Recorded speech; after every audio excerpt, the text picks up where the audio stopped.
म्हणजे जगभरात जेवढ्या भाषा आहेत त्या प्रत्येकाला याव्यात आणि त्याचा पण ह्या तिथे तिथे वापरल्या गेल्या पाहिजेत ज्याचा जिथे उपयोग आहे. जर त्याचा उपयोगच नाहीये, माझी भाषा मला वाटतं की कलेची भाषा जास्त असू शकते. कारण अगदी माफ करा, उदाहरण देताना मी हेच देतीये आणि मला हे अत्यंत योग्य वाटतं. तर संवाद ही खरी भाषा आहे असं मला वाटतं की जेव्हा तुम्हाला एकमेकांशी बोलायचंय, इच्छा बोलण्याची असायला हवी, इच्छा सांगण्याची असायला हवी, इच्छा ऐकण्याची असायला हवी, त्याला मला वाटतं की भाषा म्हणावं. दुसऱ्या भाषेला आपण इतकं का म्हणजे मोठं प्रत्येक भाषा मोठी आहे, प्रत्येक गोष्ट मोठी आहे, पण आपल्याला आपली भाषा का छोटी वाटते?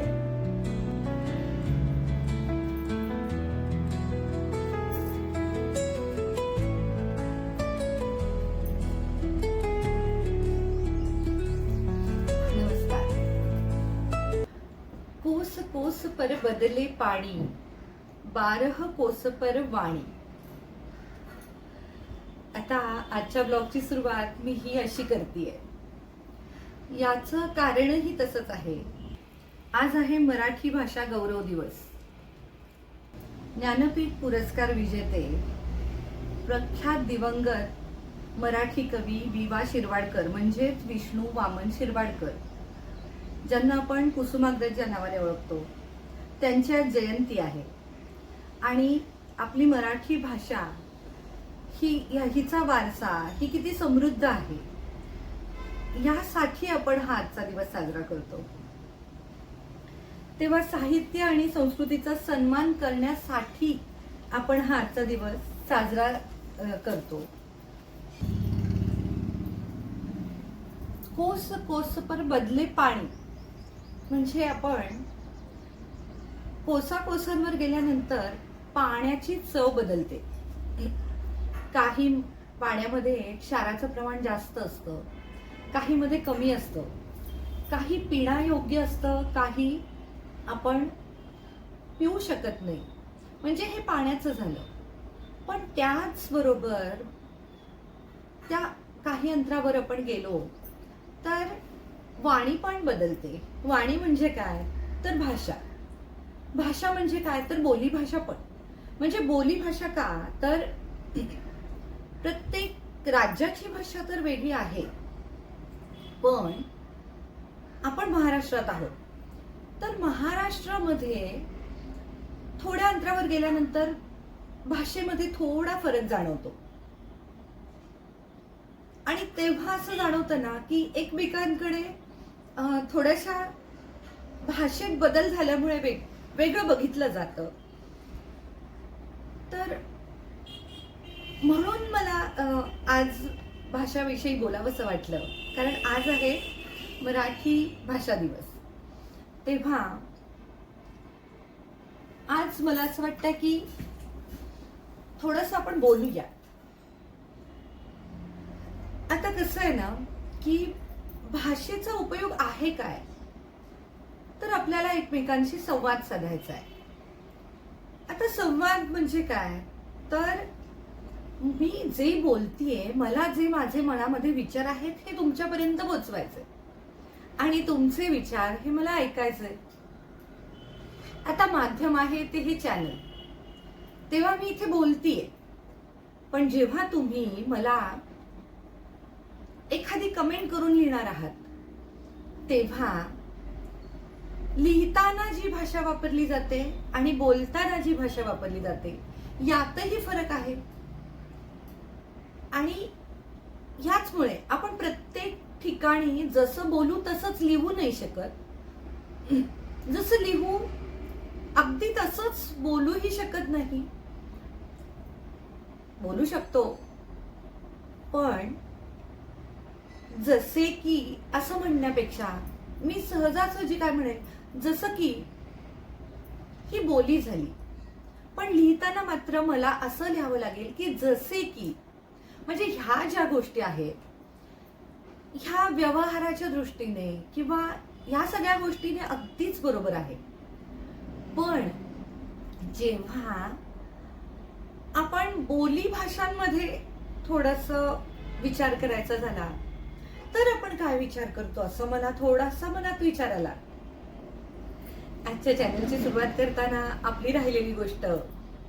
श्री हरिहर ओम श्री सांब सदाशिव नमस्तु शुभम भवतु. सर्वांना माझा प्रेमपूर्व नमस्कार. आराध्य कृपेने कलेच्या विश्वामध्ये आपल्या या artisan vision of life canvas परिवारामध्ये मी कला साधक तुम्हा सर्वांचे मनापासून खूप खूप स्वागत करते. आणि एकच बोलावंसं वाटतं, जगा वेगळं व्हायचं असेल तर जगा वेगळं. आता पहा की मराठी भाषा मी जसं म्हटलं की बदल होतोय, म्हणजे थोड्या थोड्या अंतरावरती गेल्यानंतर भाषेमध्ये जो बोली भाषेमध्ये बदल होतोय, खरं तर काही वेळा असं होतं ना की तो स्वीकार होत नाही, म्हणजे मराठीच भाषेचा स्वीकार होत नाही. पण मग का, म्हणजे त्यातलाही गोडवा आहे बघा की आपण तिथे गेल्यानंतर त्या भागामध्ये गेल्यानंतर काही आजी अशा त्यांचा एक वेगळा बाज असतो बोलण्याचा, आणि त्या इतक्या प्रेमाने बोलत असतात की काही वेळेला आपण तेवढ्या प्रेमाने आपणही बोलत नाही. कसं ग बाई, आपण हे सुद्धा त्यांच्या तोंडातून ऐकताना इतकं सुरेख वाटतं. पण मग ह्या बोली भाषा जेव्हा आपण म्हणजे स्वीकारत नाही म्हणण्यापेक्षा मला नाही वाटत की आपण स्वीकार अस्वीकार म्हणजे हा भागच नाहीये. पण मला वाटतं ना की हे उच्चार आहेत, हे आपल्याला जे आपण बोलताना जिभेचा, दातांचा, आपल्या घशाचा, नाकाचा, अगदी फुफ्फुसापासून आपण त्याचा वापर करत असतो. मग हे ज्याचा वापर जसा होईल, ज्या भागात आपण जसं वापर म्हणजे प्रत्येक गोष्टीचा वापरही वेगळा आहे ना. म्हणजे आपण गावाकडे गेलो तर चुलीवर भाकरी केली जाते, पोळी केली जाते. तीच आपण इकडे आलो शहरामध्ये की आपल्याला चूल आणि त्या भाकरीसाठी गावाकडे जावं लागतं. मग भाषेचा आपण थोडासा स्वीकार करायला काहीच हरकत नाहीये त्या.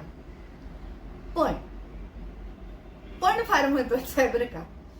पण काय होतं ना की आजकाल आपण आपल्या मुलांना इंग्लिश मीडियम मध्ये घातलेलं आहे. अगदीच म्हणजे मला असं वाटतं की ठीक आहे, हा प्रत्येकाचा स्वतःचा एक विचार असू शकतो किंवा पण इंग्लिश मीडियम मध्ये घातलंय म्हणजे कशासाठी, तर तिथे आपल्या मुलांना एक व्यवस्थित शिक्षण मिळतंय. पण त्याच्याबरोबर आपण उठसूट म्हणजे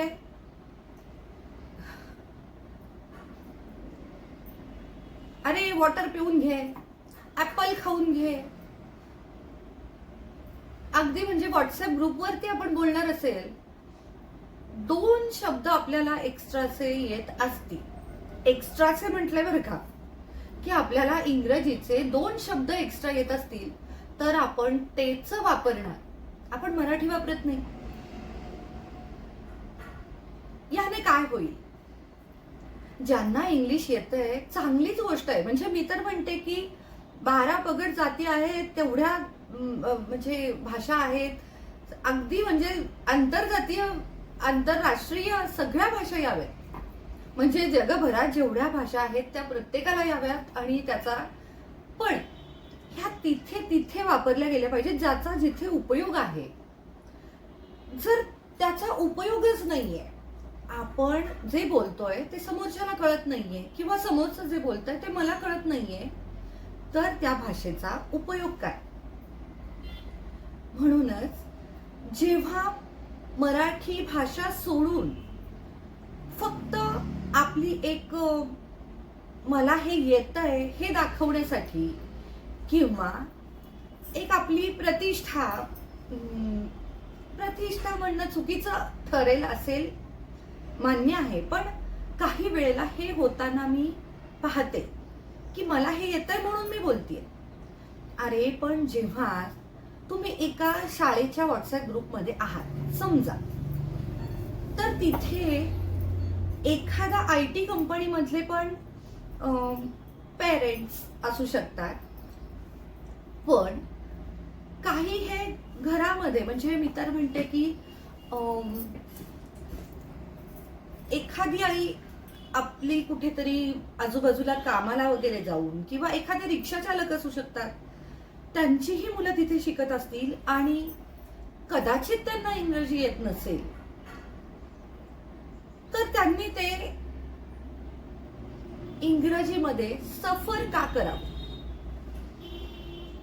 बरोबर की नाही?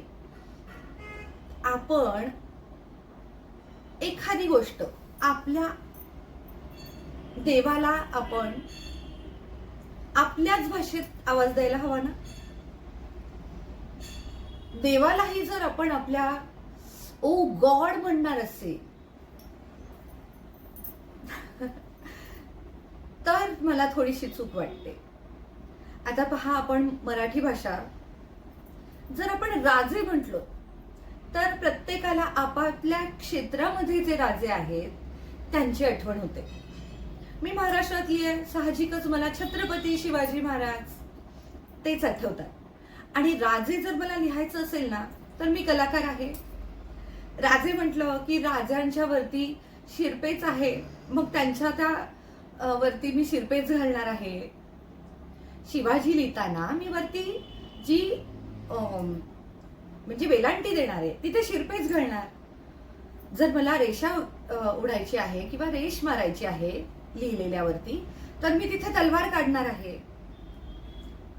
म्हणजे भाषा ही तुम्हाला वेगवेगळ्या पद्धतीने त्याचा वापर करायचा आहे.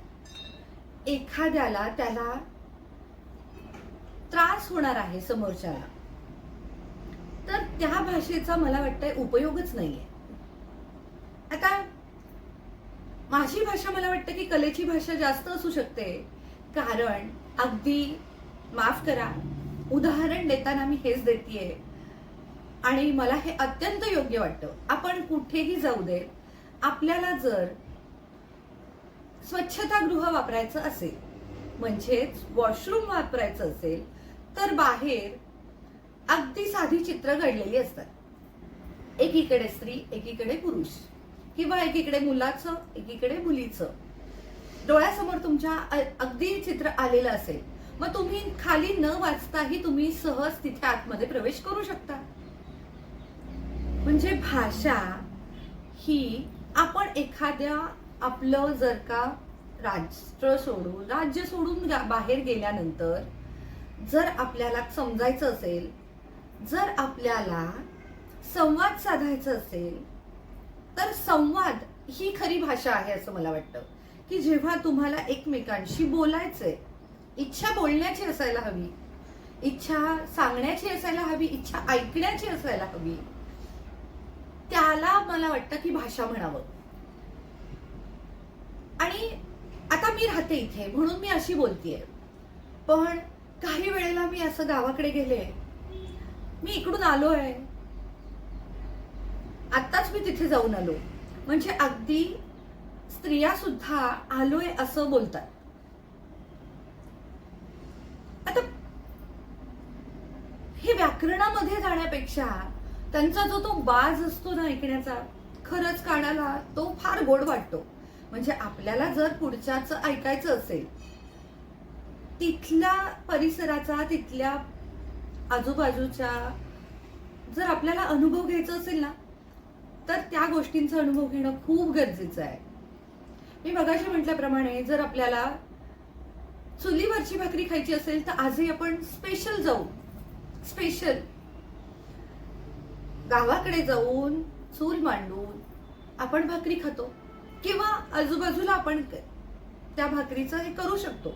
पण शहरामध्ये आपल्याला तीच भाकरी ही आपल्याला गॅसवरच करून खावी लागते, आणि गॅसवरती ती डायरेक्टली त्या गॅसवरती ती शेकू नये म्हणतात.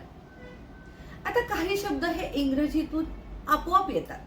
आता मी डिरेक्टली म्हटले, किंवा काही वेळेला आपण सॉरी म्हणतो, थँक्स म्हणतो, थँक्यू म्हणतो, इथपर्यंत ठीक आहे. पण आपण उठसूट उठसूट जर आपण म्हणणार असेल की मला दुसऱ्याच भाषेचा माझ्यावरती प्रभाव आहे असायला हवा, असं मला मनापासून वाटत नाही. चुकीची असेल तरीही कमेंट करा, बरोबर असेल तरीही कमेंट करा, की आपल्या दैवतांना आपण आपल्या भाषेत आवाज द्यायला हवा की नाही. आर्त हाक द्या. आपल्याला ठेच लागल्यानंतर आपल्या तोंडातून आईच येतं, आई ग असंच येतं.